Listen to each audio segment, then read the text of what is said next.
Hello everyone, welcome to my YouTube channel maths pyramid.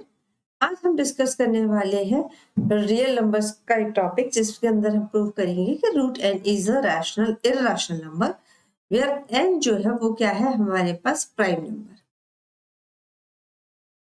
Like root 2, root 5, root 11। इस तरीके से हमारे पास कोई भी एक नंबर है, हम प्रूव करेंगे कि वो इररेशनल नंबर है, जहाँ पर एन हमारा प्राइम नंबर है। जैसे कि हम इसे एग्जाम्पल में प्रूफ करने वाले हैं कि रूट 2 जो है वो इरेशनल नंबर है। अब इसे प्रूफ करने के लिए हमें एक थ्योरम की जरूरत पड़ेगी, कॉन्सेप्ट की, जो कि हमारा आता है under the part of uniqueness part of fundamental theorem of arithmetic. उसके अंदर एक छोटी सी थ्योरम आती है जो कहती है कि let p be a prime number, तो if p divides a square then p divides a। मतलब क्या है कि ये क्या कह रहा है कि अगर p कोई प्राइम नंबर है और वो a स्क्वायर को डिवाइड करता है, इसका मतलब क्या है कि वो p जो है वो a को भी डिवाइड करता है। और कोई भी प्राइम नंबर अगर किसी को डिवाइड कर रहा है या कोई भी एक नंबर दूसरे नंबर को डिवाइड कर रहा है, इसका मतलब क्या है कि p जो है वो फैक्टर है a एंड a स्क्वायर का। इसको आप एक एग्जाम्पल की हेल्प से भी समझ सकते हैं, बजाय आप इस पूरी थ्योरम को समझ सेम वही चीज है, हम उसको एक एग्जांपल की हेल्प से समझ लेते हैं कि let a is equal to 6, जो कि एक प्राइम नंबर है, it is equal to 2 into 3। अब a square is equal to 6 square, it is equal to 2 into 3 into 2 into 3। हम इसको इस तरीके से लिख सकते हैं 6 इंटू 6, और इसके फैक्टर्स को भी इस तरीके से। p हमारे पास एक प्राइम नंबर है जो डिवाइड कर रहा है हमारे 6 स्क्वायर को।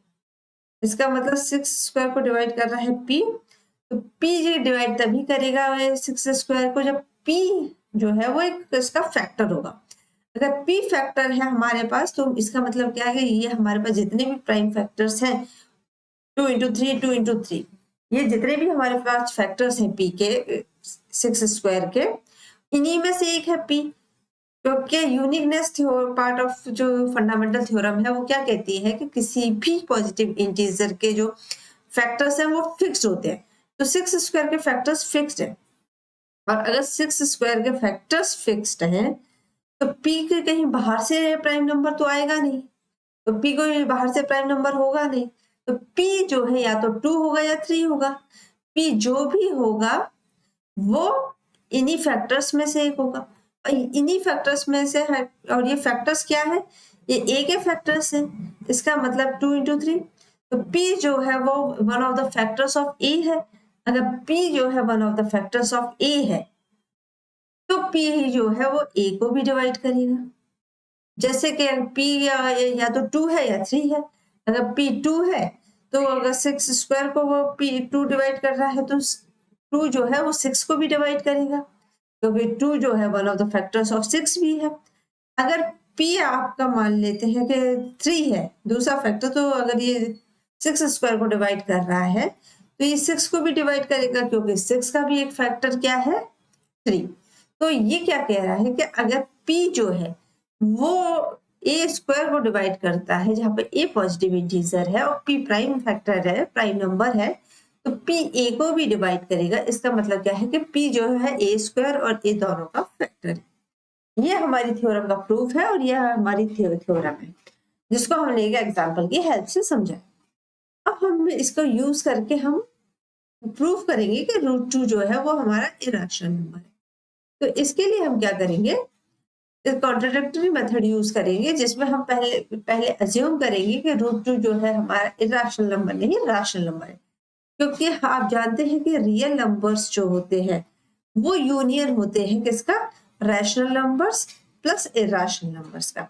और रैशनल नंबर्स में हमारे पास कई तरह के नंबर्स होते हैं, integers, whole numbers, natural numbers. But irrational numbers में हमारे पास ऐसी कोई वैरायटी नहीं होती, तो हमारे पास नंबर्स या तो इधर रैशनल नंबर्स होते हैं या इरेशनल नंबर्स होते हैं। तो अगर हमारे पास हम अज्यूम करेंगे कि हमारा जो नंबर है वो रैशनल नंबर है, तो अगर वो रैशनल नंबर प्रूफ हो जाता है तो हमारा हमें जो प्रूफ करने के लिए दिया गया वो गलत है। और अगर हमारा ये प्रूफ नहीं होता कि ये रैशनल नंबर नहीं है, इसका मतलब क्या है कि अगर वो रैशनल नंबर नहीं है बट रियल नंबर है, तो वो इरेशनल नंबर होगा।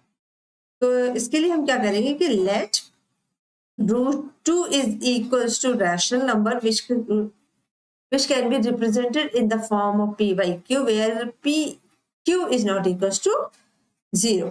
ठीक है, हम मान के चलेंगे कि हमारा √2 जो है वो एक रैशनल नंबर है और रैशनल नंबर को हम p by q के फॉर्म में रिप्रेजेंट करते हैं जहाँ पे q is not equals to 0। चूंकि p by q rational number है तो p by q के कई भी ऐसे फैक्टर्स हो सकते हैं, तो हम अज्यूम कर सकते हैं कि p and q have a common factor such that कि हम p और q को अगर डिवाइड कर रहे हैं उस कॉमन फैक्टर से तो हमें क्या मिल रहा है, √2 is equals to a by b where a and b are co-prime numbers। co-prime numbers क्या होते हैं कि वो नंबर्स जिनके which has no common factor other than 1, no common factor other than 1, मतलब इनके पास अगर कोई कॉमन फैक्टर नहीं है, इनके पास सिर्फ एक ही फैक्टर है और वो फैक्टर क्या है, 1। ठीक है, तो अब हमने अज्यूम कर लिया कि हमारा √2 जो है वो को-प्राइम a by b है जहां a and b co-prime numbers है। अब क्या करेंगे, हम a is equals to √2b इस तरीके से लिख सकते हैं, स्क्वायरिंग बोथ द साइड्स, तो we get a square is equals to 2b square। Let this equation be number 1 equation.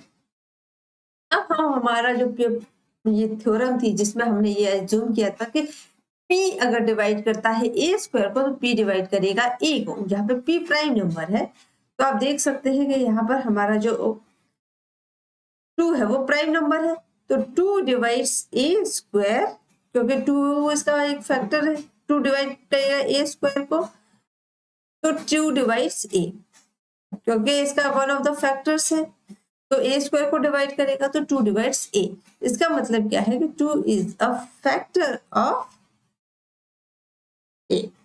ठीक है, अब हम क्या करेंगे कि लेट, अब चूंकि 2 फैक्टर है a का, तो हम a को कैसे लिख सकते हैं, we can write a as 2c where c is integer, c integer है, a को 2 a is equals to 2c क्यों लिख सकते हैं, क्योंकि 2 इसका एक फैक्टर है और हमें नहीं पता कि इसके कितने सारे फैक्टर हैं, तो c जो है combination of all those factors हैं। अब क्या करेंगे कि now put a is equals to 2c in equation 1। हम इक्वेशन 1 में इसको सब्स्टिट्यूट कर देंगे तो it becomes 2c square is equals to 2b square, तो ये 4c square is equals to 2b square, b square is equals to 2c square. अब यहाँ पर भी देख सकते हैं कि 2 जो है वो प्राइम नंबर है और 2 जो है b स्क्वायर को डिवाइड कर रहा है, तो सेम थ्योरम का यूज करके 2 डिवाइड्स b। इसका मतलब क्या है, 2b को डिवाइड कर रहा है तो 2 is a factor of b, 2a का भी फैक्टर है और 2b का भी फैक्टर है। इसका मतलब क्या है, सॉरी, इसका मतलब 2 जो है हमारा,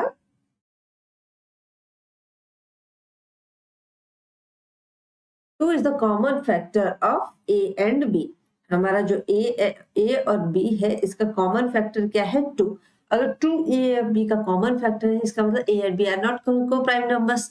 अगर a and b are not coprime numbers, इसका मतलब क्या है कि हमने जो अज्यूम किया था यहाँ पर वो गलत है, क्योंकि हमने क्या अज्यूम किया था कि √2 जो है वो रैशनल नंबर है p by q, जहाँ पर कॉमन फैक्टर ऑलरेडी हम डिवाइड कर चुके हैं p by q को कॉमन फैक्टर से, तो हम we get a and b।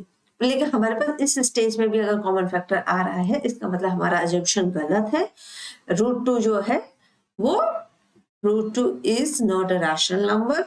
अगर √2 not a rational number then our assumption is wrong, √2 is a rational number.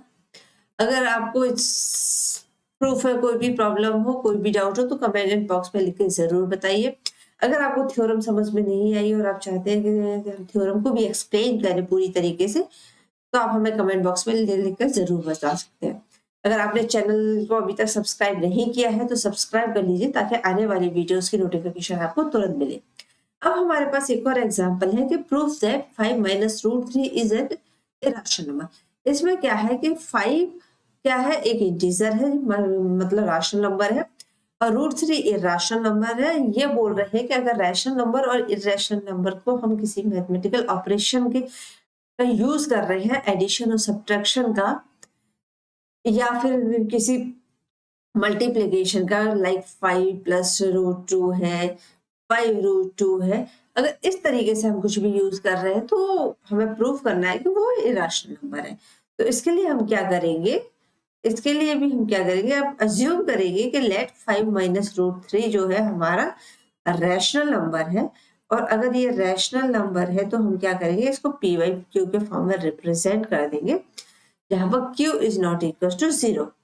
तो हम लिख सकते हैं कि 5 minus √3 is equal to p by q. अब p बाई क्यू जो है रैशनल नंबर है, तो p एंड q क्या है हमारे पास, इंटीजर्स।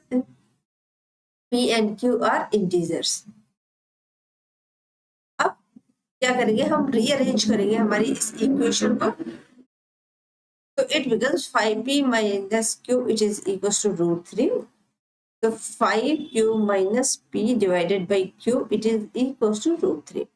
अब हमारे पास क्या है, हमारी इक्वेशन में लेफ्ट हैंड साइड और राइट हैंड साइड है, और ये इक्वेशन तभी सही होगी जब हमारे पास left hand side is equal to right hand side. आपको पता है कि ये राइट हैंड साइड तो हमारा फिक्स है कि ये इरेशनल नंबर है। ये कैसे फिक्स है, हम ऑलरेडी प्रूव कर चुके हैं कि √2 या √n जो है वो इरेशनल नंबर होगा जहाँ पे n प्राइम नंबर है। तो ये हमारा ऑलरेडी प्रूव्ड है। अब हम देखेंगे हमारे लेफ्ट हैंड साइड को, तो हमारे पास हमें पता है q और p जो है इंटीजर्स है। तो अगर ये इंटीजर्स है तो इंटीजर डिवाइडेड बाय इंटीजर, इसका मतलब क्या है कि हम इसको p बाई क्यू के फॉर्म में रिप्रेजेंट कर रहे हैं। तो हमारा जो लेफ्ट हैंड साइड है वो रैशनल नंबर है। अगर हमारा left hand side rational number है और right hand side irrational number है, तो this equality does not hold. इसका मतलब क्या है कि जो हमारा अजम्पशन था कि 5 माइनस √3 वो एक रैशनल नंबर है, ये गलत है। अगर हम मैथमेटिकल ऑपरेशन कर रहे हैं किसी रैशनल नंबर और इरेशनल नंबर पे, तो वो हमारा एक इरेशनल नंबर आएगा। तो हमारा अजम्पशन गलत है और 5 माइनस √3 जो है इरेशनल नंबर। अगर यहाँ तक आपको कोई भी डाउट हो, कोई भी क्वेरी हो, तो कमेंट बॉक्स में लिख के जरूर बताइए। वीडियो पसंद आए तो लाइक एंड शेयर करना बिल्कुल मत भूलिए। आज के लिए इतना ही। Thank you so much.